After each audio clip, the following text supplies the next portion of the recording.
This program was funded in part by the Oklahoma Foundation for the Humanities and the National Endowment for the Humanities, and was made possible with the assistance of the State Arts Council of Oklahoma and the National Endowment for the Arts.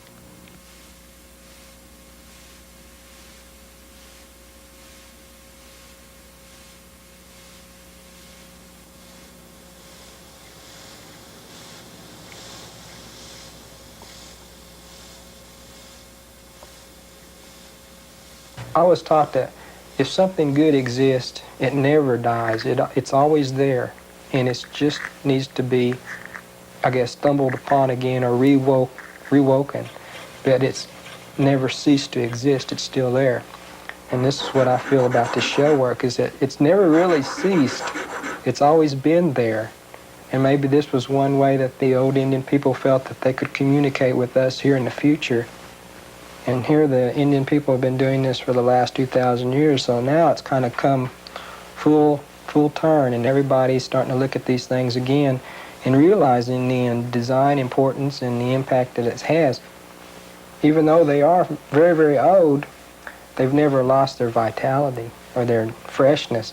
They have so much strength and so much power to them that sometimes in the art world, you want to incorporate that into your work somehow to give that strength, to capture that.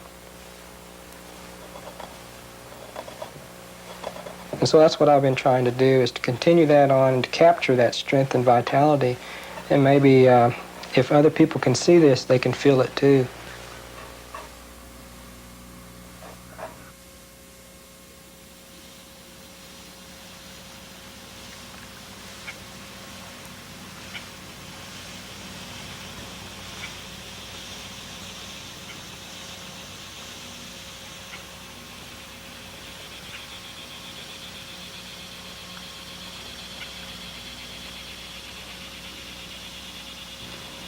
For thousands of years, Indian people in Oklahoma have used rivers for journeys, trade, and exploration.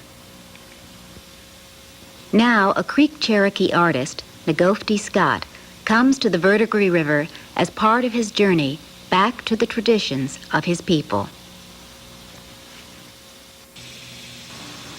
Now, I prefer to go and look for my own materials, my purple shells. The purple mussel shells are very rare and they're hard to find, so I like to go out and look. It's like when I can find one of them, it's a rare treat.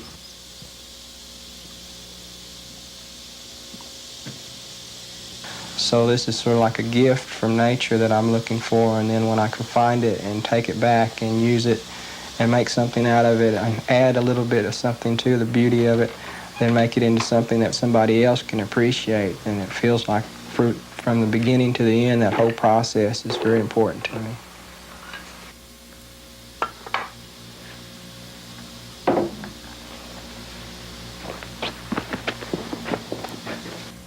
Knokovtee's small studio is on family land in the Cherokee Nation.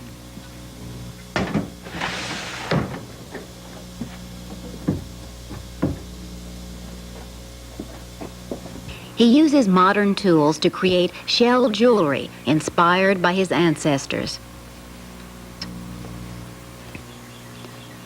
By careful planning, he uses as much of each shell as possible. Once I've gotten the shell to the shop, I'll look at it very closely and look for the things I can bring out in the shell as I cut it. The first step is to mark out the different parts that I want to cut out. And so I'll just pencil this on in straight lines.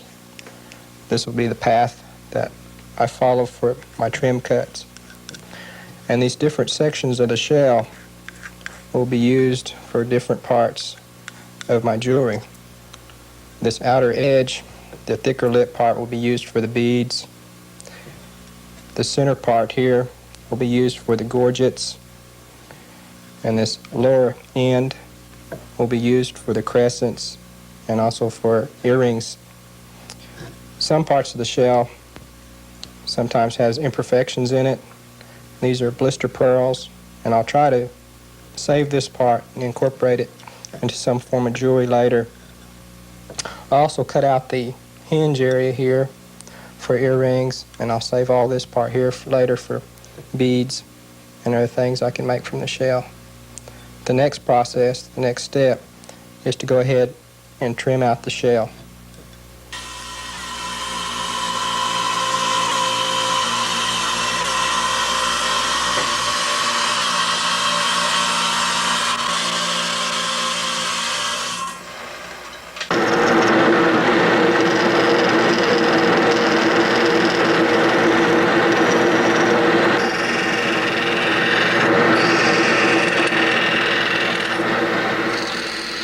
Like a painter who has stretched and prepared a canvas, Knokovtee now has a surface ready for a design.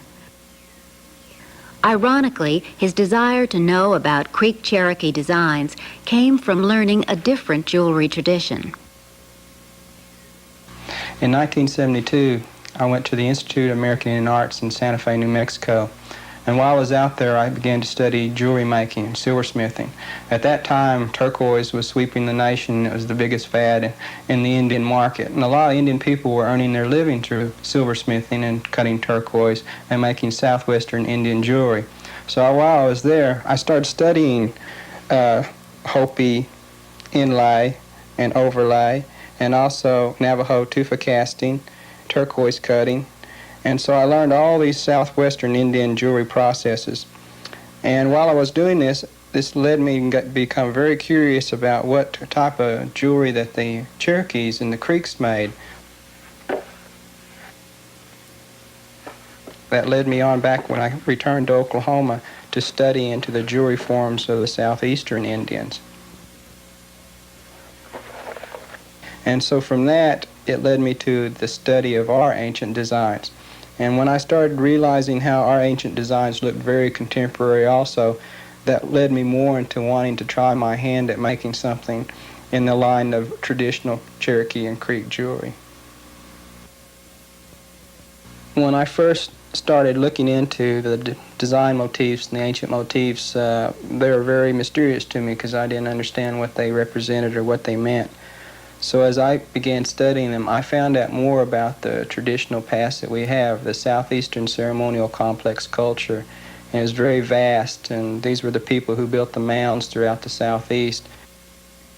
But as I got to look more and more into it, I could see how the culture covered a great deal of ground. And even over here in Oklahoma, which was the western part of the southeastern culture, that included Spiro area, the Caddoan people. Well, at one time, we all shared the same basic culture, the southeastern ceremonial complex.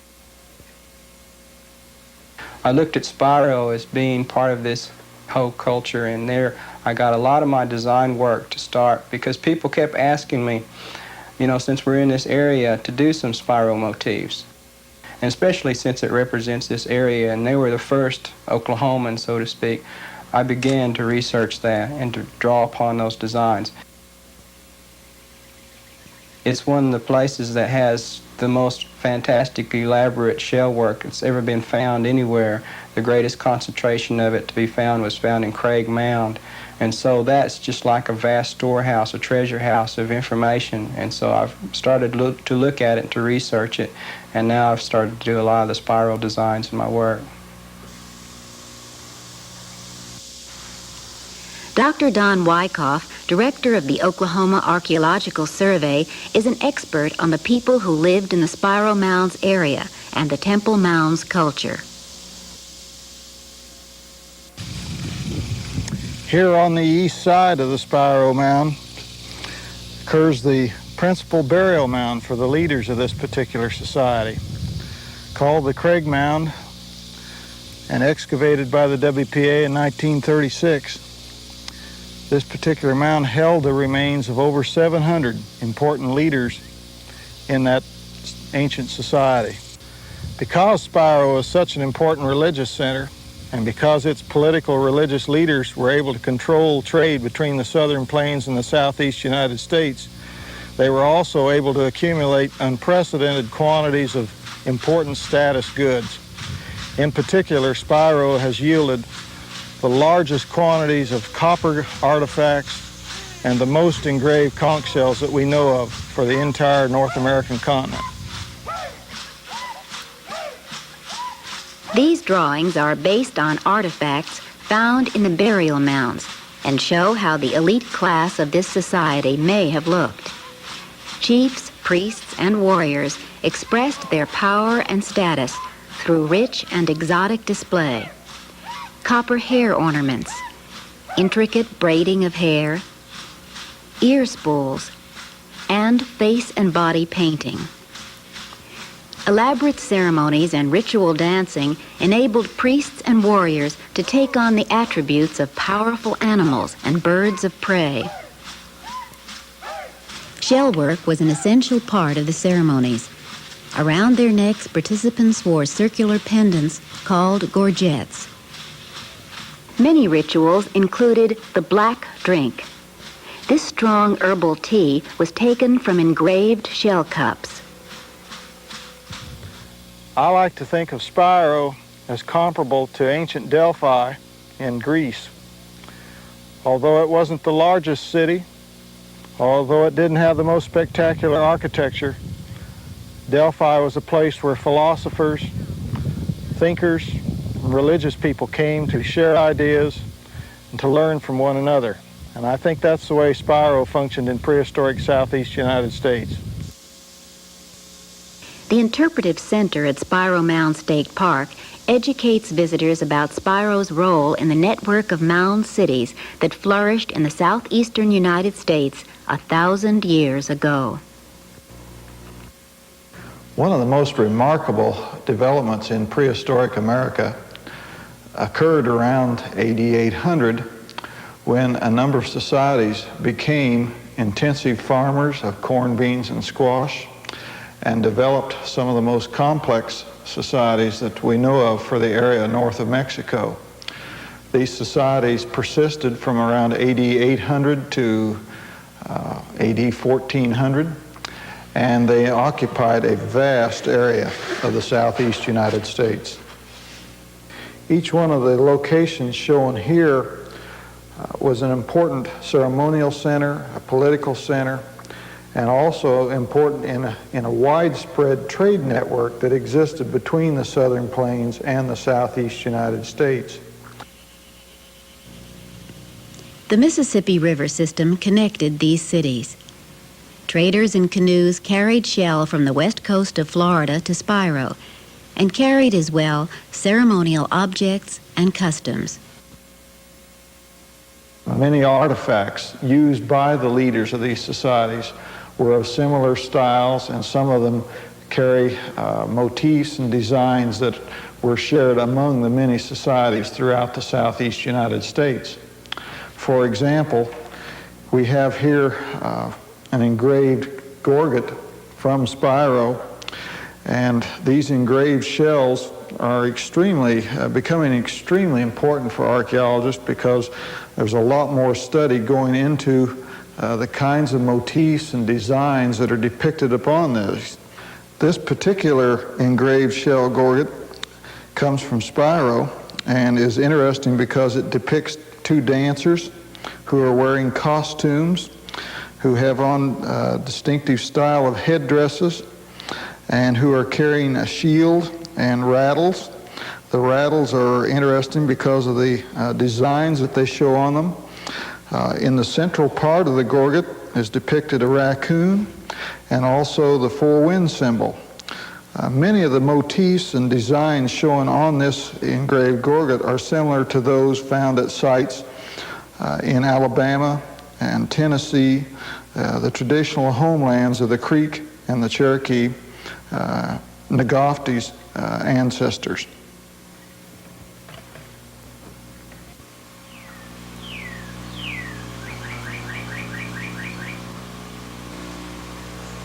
The design I'm drawing onto this shell is the Whirlwind Design.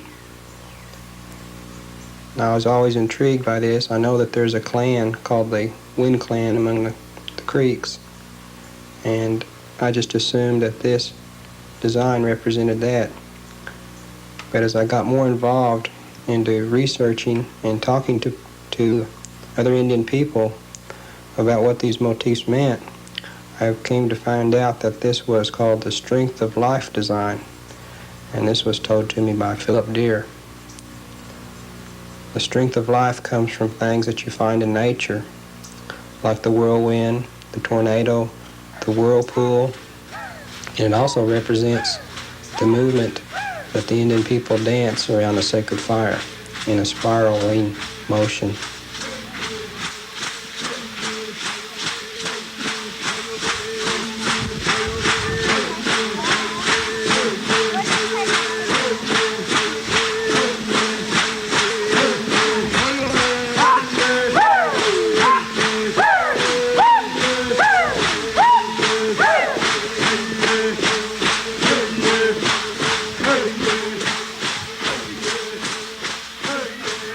In midsummer, Creek Indians in eastern Oklahoma still observe the green corn ceremony.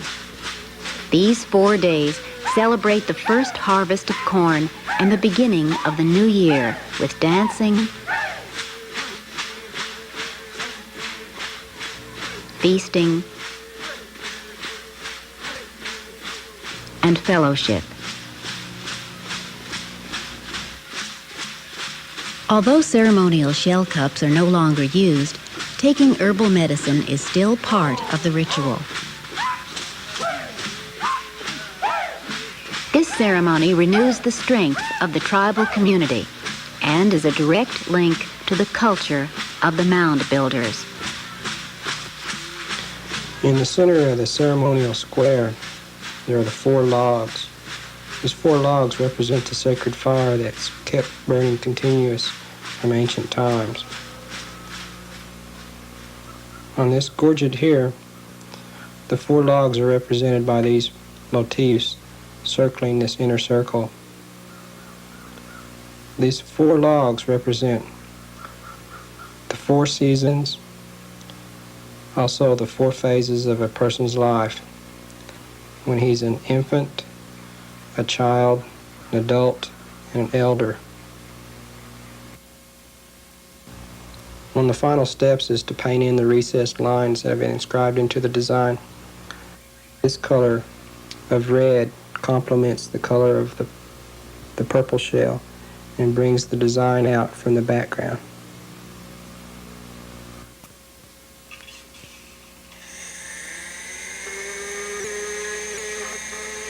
Occasionally when I'm trying to get ready for an art show, time just runs out, and so you have to make time. And so usually I just spend that time all night long in the shop trying to get ready for a show, and I've worked up 36 hours straight just preparing for a show, and that just gets you to the point where you're really seeing double and everything. And about the early in the morning, it's hard on your fingers and everything, because that's usually the time you stick them into the grinding wheel or into the buffing wheel. You know that deadline's just right there, coming up real fast. So you're trying to put everything together and you're evaluating what you should do next. So, and hopefully somehow it all just seems to fall together and come together. And then once you're able to get out that door and on the road and then get to the show and then try to act awake and be there to meet people and everything like that. Sometimes it's real hard, and people wonder why you're so funny looking or something like that, but you're maybe just dead tired. You're usually just dead tired, and so my wife or somebody can usually handle the show for me while I go off and take a little nap someplace.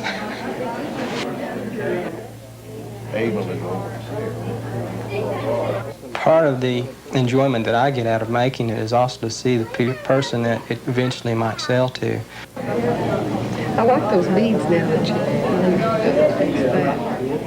Because a piece to me is like almost a child, and I want to see it as it grows and maybe as it's being bought by somebody to where it's going, so I can get to know that person too and find out who appreciates it and why they appreciate it. How much expensive are these? Well, the smaller things here are 20. The longer inch ones are 30.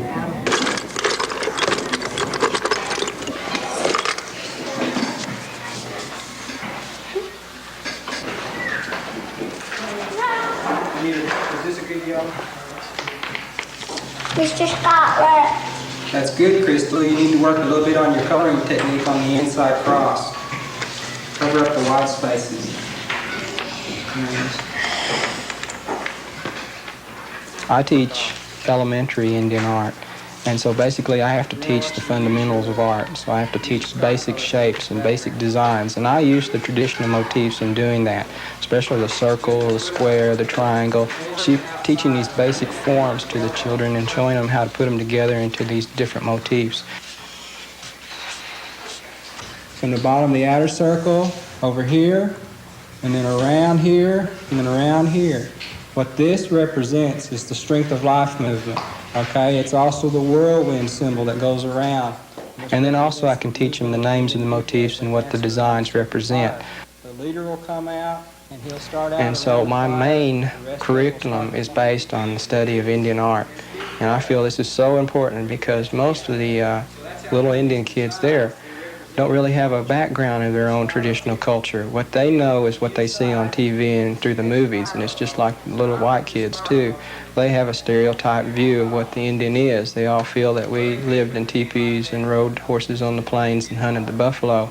And so I'm trying to teach more about our traditional culture of the southeastern Indian woodland period. It came over like this and then was attached to it down here, so they had to cut all this out. It's real hard to get your cuts all the way down in there. It's real hard. My definition of Indian art is one that Enoch Kelly Haney gave at a symposium at Northeastern one time. He said, Indian art is that art done of an Indian subject matter by an Indian artist. And I feel like that needs to be carried a little bit further. And that Indian subject matter should be something that pertains to that particular Indian artist tribal background. Because I want to see the shell work grow because it's the traditional art of the Creeks and the Cherokees. My mother is a Cherokee Indian, and so some of my first earlier pieces were on my Cherokee background. This one's called Cherokee Cross, and on it's written in Cherokee Chalagi. It also has the 4 log symbol on it. This gorget is called Windbirds, and this relates to my dad's people, the Creeks. It represents the 4 warrior birds coming out of the directional cross. This is also a symbol for the Wind Clan, and this bird symbol is also the symbol for my wife's clan. One of the basic designs I used is the 4 log symbol. And I started out just by showing what the 4 logs look like, and then I started doing variations of a theme and making it more complex as I went further along. And then I started carving into the shell and doing cutouts around it. And then I started weaving a great deal with the shell to show it how it goes in and out and through different designs. After I came back from New York City at a show at the Museum of the American Indian, the Haid Foundation, I started thinking about my experiences up there. And one thing I wanted to always try to do with my artwork is to combine the old motifs with things that are very contemporary. So I tried to incorporate those 2 concepts into one piece. We're showing the traditional design of the Birdman flying over the city or through the city to try to see what the city was like, to learn about it, but then also to come back and to have that experience in his past.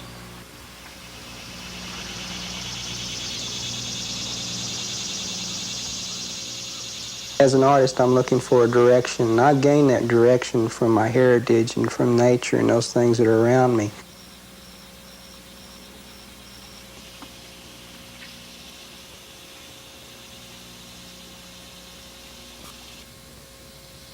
And I've looked into it so hard that I've tried to find a true direction for myself, and I feel like I'm getting a lot of strength from those things from nature, from my heritage. And I think this is what's helping me continue on and try to put all this into shell work and to keep up this work.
Baktinko hyvin ruoaksi, että on takkaa.